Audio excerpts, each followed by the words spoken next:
we're going to explain how to send a post request with an x-www-form-urlencoded body. This is a common way to send data to a server, often used in web forms. We'll cover this using Python's requests library, which is widely used and easy to install. First, make sure you have it installed. Pip install requests. 1. Understanding x-www-form-urlencoded. This format encodes data into a string where key value pairs are separated by and each key value pair is separated by $. For example, if you have a form with fields name and email, and you enter John Doe and john.doe at example.com, the x-www-form-urlencoded data will look like this. Write single quote name $John plus Doe ampersand email $John.doe %40 example.com. Note the plus for spaces and %40 for the @ symbol. Special characters are URL encoded. 2. The Python request library. The request library simplifies making HTTP requests. We'll use its post method. 3.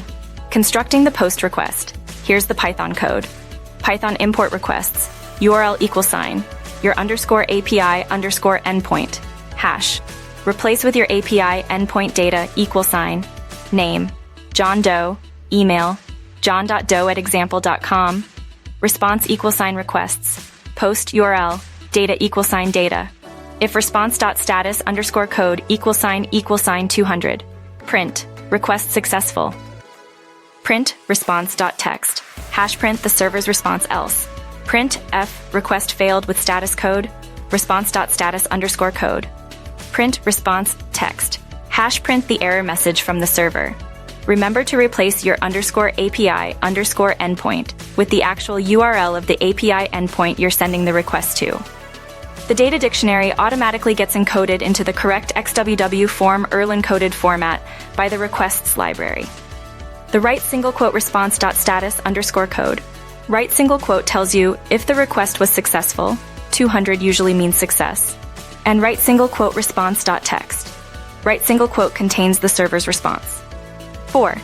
Handling errors. The if-else block checks the status code.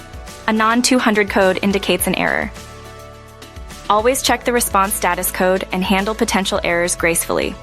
The server's response might contain helpful information about what went wrong. 5. More complex data. If you need to send more complex data, keep using the dictionary format for data. The request library handles the encoding for you.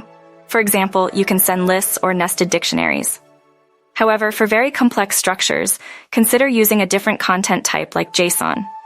In summary, sending a post request with an x-www-form-urlencoded body using Python's request library is straightforward. You create a dictionary containing your key value pairs, pass it to the write single quote request.post method, and check the response status code for success or failure. Error handling is crucial for robust code. Remember to replace the placeholder URL with your API